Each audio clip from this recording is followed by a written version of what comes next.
Honorables invités, mesdames et messieurs, c'est avec la plus grande fierté que la Polynésie vous accueille aujourd'hui, que je vous accueille aujourd'hui ici dans ces locaux. Je tiens à vous remercier chaleureusement d'avoir choisi ce petit berceau du triangle polynésien comme lieu de rencontre pour cet événement international de première importance. Je suis persuadé que vous apprécierez votre séjour. Séjour dans nos îles luxuriantes, verdoyantes et bleues. Nous vivons dans des chapelets d'îles entourés du plus grand océan de la planète, Te Moananui Ohiva. Cet océan est en nous et nous en lui. Un espace où l'on vit, un espace où l'on pêche, un espace où l'on voyage. C'est le lieu de nos mémoires, le lieu de nos origines et de nos rencontres. As we talk about islands, allow me to extend my warmest greeting to all of you, and particularly to my Pacific brothers. I welcome the presence of the Honorable Prime Minister of the Cook Islands, Mr. Mark Brown.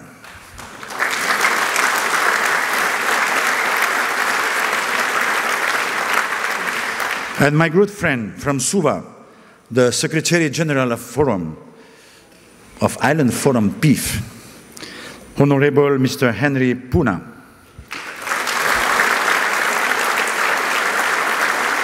And also a special salute to an old friend of French Polynesia, Honorable Mr. Winston Peters.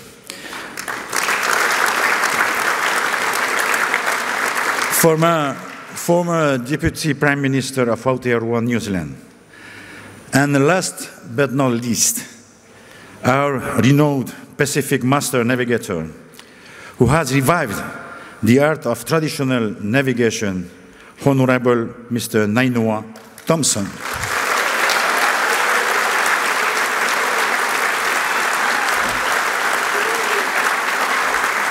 From Hawaii.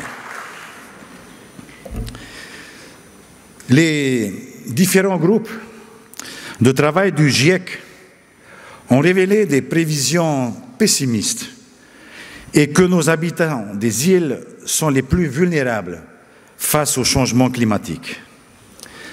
Dès lors, comment ne pas partager le constat du Saint-Père François, le pape François, qui déplore, et je le cite, que notre maison commune se dégrade et que la qualité de la vie se détériore.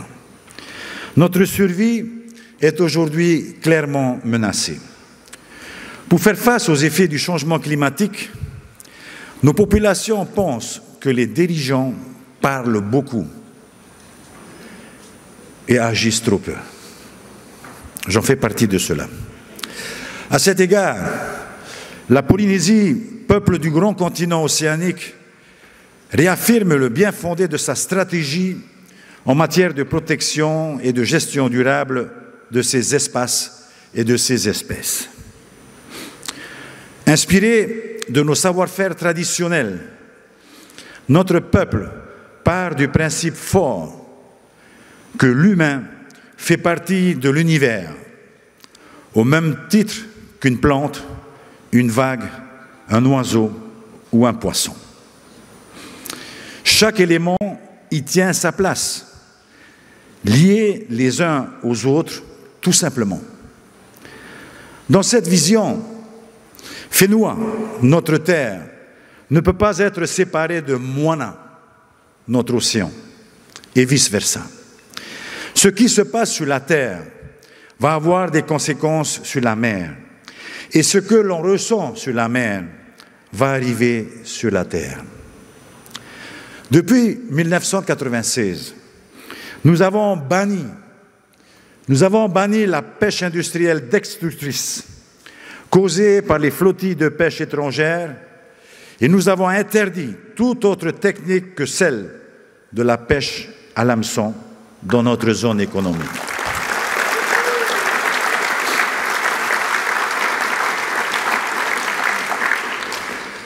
En 2002, la Polynésie française devenait le plus grand sanctuaire des mammifères marins au monde. La Polynésie française protège également toutes les espèces de requins, de tortues marines, de rémobula. Effectivement, quel héritage laisserons-nous à nos enfants? En 2018, la Polynésie française créait Tainui-Atea. Tainui-Atea est un espace océanique protégé de 5 millions de kilomètres carrés. La création de cet espace poursuit les objectifs suivants: la préservation des espèces et de la diversité génétique. 2. Le maintien des fonctions écologiques. Enfin, l'utilisation durable des ressources et des écosystèmes naturels. Tainui-Atea est l'héritière de plus de 70 ans d'histoire de mesures et de protection. Oui, cela fait 70 ans que la Polynésie protège, notamment l'ensemble des oiseaux polynésiens. 70 ans que la Polynésie organise une pêche traditionnelle et professionnelle, raisonnée et saisonnière. 70 ans où on interdit l'accès à certaines parties du territoire pour en préserver la nature. Je suis fier de pouvoir vous en parler en cette occasion.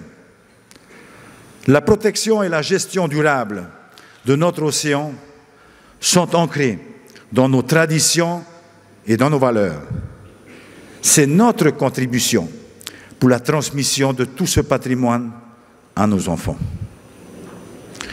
Aujourd'hui, sur la scène mondiale, nous constatons une prise de conscience de plus en plus grande de la nécessité de protéger notre océan. Nous remarquons aussi l'activisme excessif, à mon sens, de certaines organisations internationales qui s'engagent dans une course où le moyen devient plus important que l'objectif, où l'environnement naturel doit rentrer dans un cadre rigide, unique, ultime. Certaines d'entre elles se permettent même de nous reprocher de ne jamais en faire suffisamment. Elles affirment qu'il nous faut participer à cette course effrénée au kilomètre carré, très loin de nos aspirations polynésiennes. Ces considérations, généralement de court terme, ne correspondent pas à notre vision polynésienne et océanienne, et nous ne céderons pas. Oui, bien sûr, il nous faut considérer la protection de nos 118 îles, mais il nous faut également tenir compte du fait que plus de 64% d'entre elles sont habitées. Il n'est donc pas question de condamner nos populations à l'exil en les privant de ressources, tout cela pour remporter les quelques palmarès du moment. Comme je vous l'ai dit il y a quelques instants, notre vision lie la terre, la mer et les airs. Elle est globale et systémique. Et l'humain, élément central, en fait partie intégrante.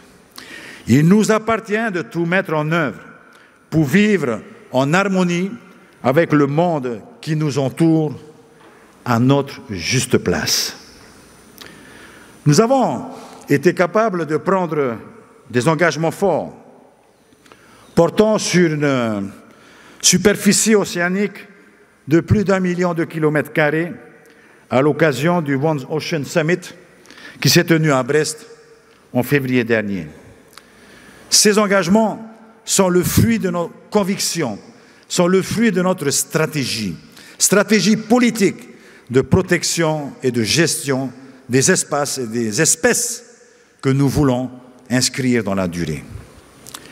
Il vise à promouvoir un modèle de développement également basé sur des objectifs d'amélioration du niveau et de la qualité de la vie.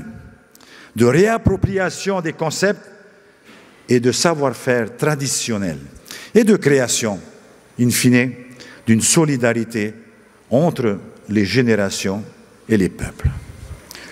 Le Blue Climate Summit, qui commence dès aujourd'hui, est l'opportunité pour nous, peuple de l'océan, peuple océanien, de vous démontrer que nous sommes des territoires d'opportunités et de solutions.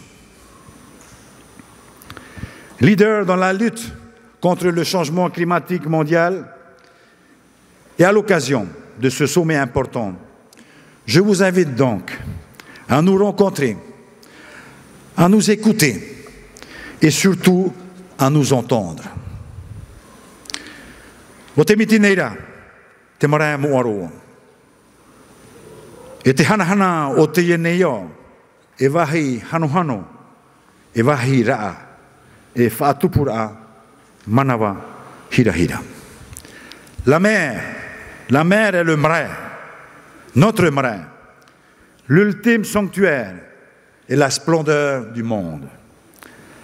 Il est le symbole de mystère, symbole de respect, car il éveille la conscience de l'espèce. Mesdames et messieurs, honorables invités, je vous souhaite un bon sommet. Merci.